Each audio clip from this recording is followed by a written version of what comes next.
365 대화를 위한 성경 통독 시간입니다. 7월 19일 200일차입니다. 오늘 읽으실 말씀은 잠언 22에서 24장이고 묵상하실 본문은 잠언 22장 1에서 4절입니다. 말씀의 교요입니다. 잠언의 핵심은 여호와를 경외하는 것입니다. 이것은 인간이 갖추어야 할 지혜의 핵심이고 인간이 모든 지식과 경험의 어떤 바른 결론이고 인간을 현명하고 유능하게 성실하고 복되게 이끌어주는 삶의 방식이며 선한 삶의 자세입니다. 이것을 잠언은 말해주고 있죠. 여호와께서 창조하시고 다스리시는 이 세상에서 유한한 사람으로 살아가는 인생이 여호와의 존재, 스스로 계시는 자, 이 존재를 깨닫고 인정하고 또 순종하지 않는다는 것은 자신의 존재 기반과 인생과 우주의 근본적인 존재 양식 자체를 무지하거나 또 부인하는 것입니다. 그러므로 아무리 총명하고 세상에서 유능하다 하더라도 최고의 학식을 겸비하였다 하더라도 그것은 지엽적이고 단편적인 지식이고 상대적으로 우월한 것일 뿐 절대적인 창조주의 관점에서 볼 때에는 지혜의 본질에서 멀다고 할 수 있겠습니다. 잠언 전체는 이처럼 지혜가 종말론적인 구원의 기준이 된다는 것, 의와 성실과 축복과 지혜가 같다는 것을 보여주고 있습니다. 잠언은 여호와를 경외하는 것이 지혜의 근본이라는 사실을 길게 설명하거나 논증하지는 않습니다. 오히려 간명하고 단호하게 선언할 뿐입니다. 여호와를 경외하는 것은 지혜의 근본이라는 명제는 잠언 전반의 기본 사상이고 성경적 지혜관의 요체입니다. 이제 22장인 360에서 63 경구는 여호와 하나님을 경외함의 보상에 대한 것, 364에서 71 경구는 의인의 길을 걷는 자와 악인의 길을 따르는 자의 결국에 대한 것이고 372에서 75 경구는 미련한 자들의 모습과 그 결과에 대한 것, 이 375개로 이루어진 솔로몬 전체 제1잠언이 이 22장 16절로 해서 끝이 납니다. 이제 두 번째 묶음은 지혜 있는 자의 묶음입니다. 22장 17절에서 24장까지 익명의 지혜 있는 자들의 지혜로운 삶을 살기 원하는 자들에게 준 다양한 형식의 교훈입니다. 22장 17절부터 지혜자들이 36가지 교훈집으로 17, 18절은 이 말씀을 마음에 새기라고 권면하고 19에서 21절은 이 말씀이 진리의 말씀을 깨닫게 하기 위한 것이라고 교훈의 목적을 말하고 22장 22절에서 29절은 36 교훈 중에 1에서 5번째 교훈으로 약한 사람을 어떻게 대해야 할지와 울분한 자와 동행하지 말 것, 보증이 되지 말 것, 지게석을 옮기지 말 것, 자기 일에 능숙할 것을 말하는 내용입니다. 22장 1에서 11절은 36 교훈 중 6에서 6번째에서 10번째 교훈인데요. 음식을 탐하지 말 것, 허무한 재물에 주목하지 말 것, 악인과 함께하지 말 것, 미련한 자에게 조언하지 말 것, 약한 사람들을 억압하지 말 것을 말하고 23장 12에서 21절은 지혜자들의 11번에서 15번째 교훈으로 지혜의 말씀에 귀를 기울일 것을 말하고 아이에 대한 훈육의 필요성을 강조하고 지혜와 정직의 기쁨을 말해주고 있습니다. 또 죄인의 형통을 부러워하지 말 것과 탐하는 자들과 함께하지 말 것을 말하고 23장 22에서 35절은 지혜자들에 대한 16에서 18번째 교훈으로 부모와 자녀에 대한 교훈, 사망으로 가는 길로 가지 말 것, 수로의 해악에 대한 교훈에 대한 것입니다. 24장 1에서 10절은 36 교훈 중에 19번째에서 24번째 교훈인데요.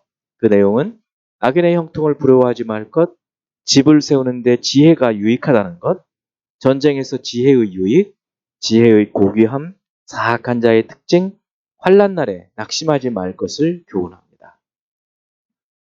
24장 11에서 22절은 25번째에서 30번째 교훈으로 위급한 자를 구원하는 것이 하나님의 뜻이라는 것, 지혜와 영혼에게 꿀과 지혜가 영혼에게 꿀과 같음, 위기 때의 악인과 의인의 차이점, 원수의 멸망을 기뻐하지 말 것, 행악자의 형통을 부러워하지 말 것, 반역자와 사귀지 말 것을 권면하는 내용입니다.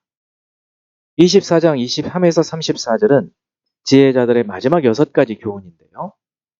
재판의 공정성, 악인을 견책해야 할 것, 공정한 판결을 강조하는 것, 경제력을 갖춘 후에 결혼할 것, 위증과 속임수와 복수를 금할 것, 또 게으르지 말 것을 교훈하는 내용입니다.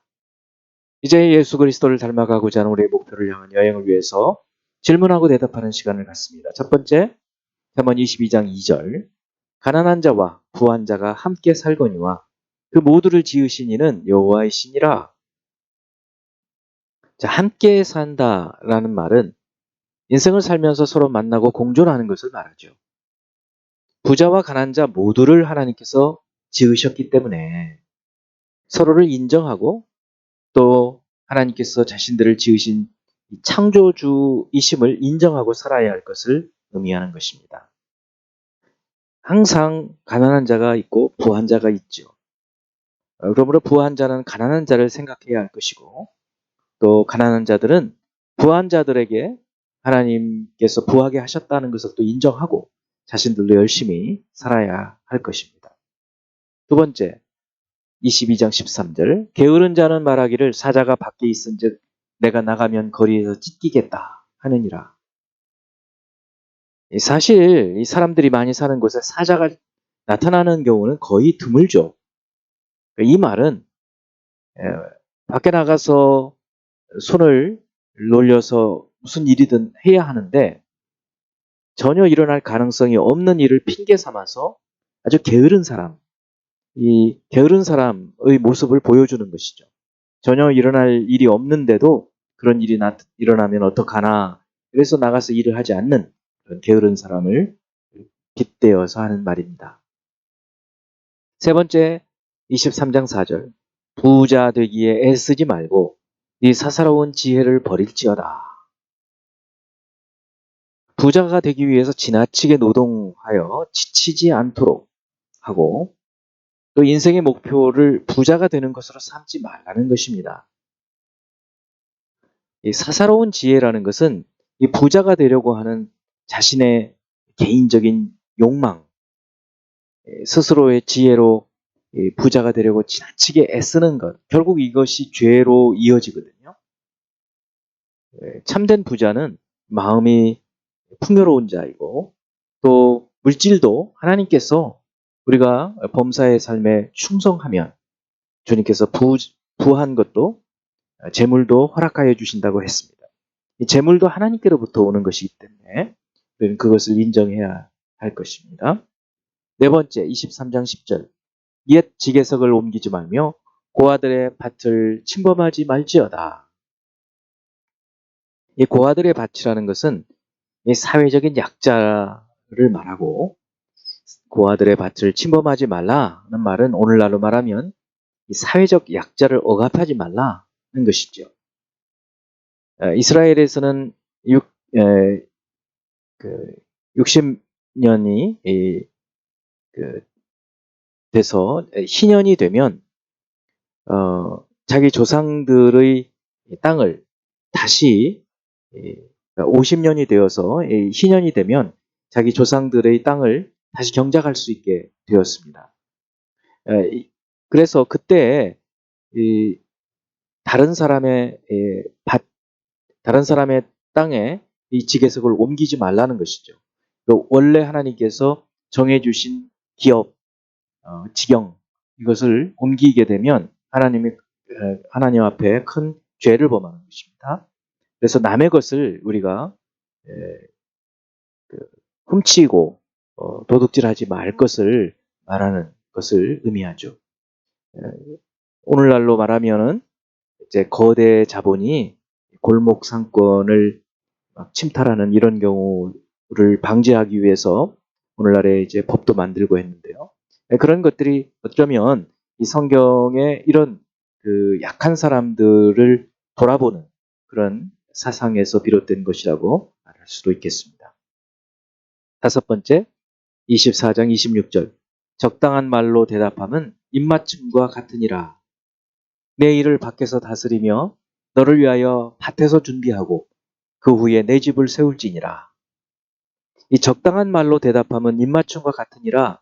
이 적당한 말이라는 것은 정직한 대답을 말합니다.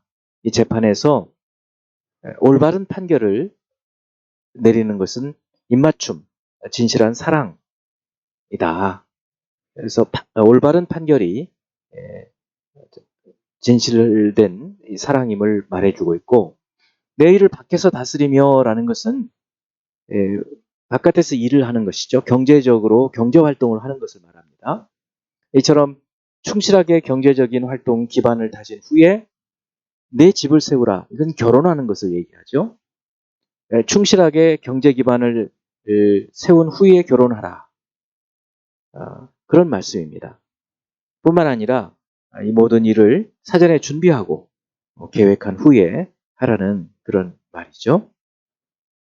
이제 한 구절의 말씀을 묵상하여 교훈으로 삼고 기도하는 시간을 갖습니다. 잠언 24장 5, 6절. 지혜 있는 자는 강하고 지식이 있는 자는 힘을 더하나니 너는 전략으로 싸우라. 승리는 지략이 많음에 있으니라. 하나님께서 이 잠언을 통해서 우리에게 여호와를 경외하는 천지창조, 우리 인간의 창조주이신 하나님을 의식하고 하나님의 그 세계관 속에서 하나님께서 이 땅에서 우리로 하여금 우리에게 허락하여 주신 이 모든 지혜를 다해서 살 것을 말해주고 있습니다. 하나님의 없는 지혜는 그것은 결국 편협한 것이고 결국 그것도 멸망으로 가는 것입니다. 여호와를 경외하는 것, 그것이 근본 지혜의 근본이고 그 다음에 이 땅에 사는 동안에도 우리가 전략과 지략 이것을 가지고 살라, 그런 말이죠. 기도하는 시간을 갖습니다. 하나님 아버지, 우리 하나님을 믿고 하나님을 경외하고 그리스도 예수 안에 있는 하나님의 모든 진리를 받아들이며 구원의 그 길을 받아들인 이후에 그 하나님의 뜻 안에서 우리가 이 땅에 살아가는 동안 모든 지혜와 지략, 명철로 살아가게 하시는 것을 감사드립니다. 이러한 인생을 살 수 있도록 하나님 저희들이 더 주님 앞에 가까이 나가게 인도하여 주옵소서. 예수 그리스도 이름으로 기도합니다. 아멘.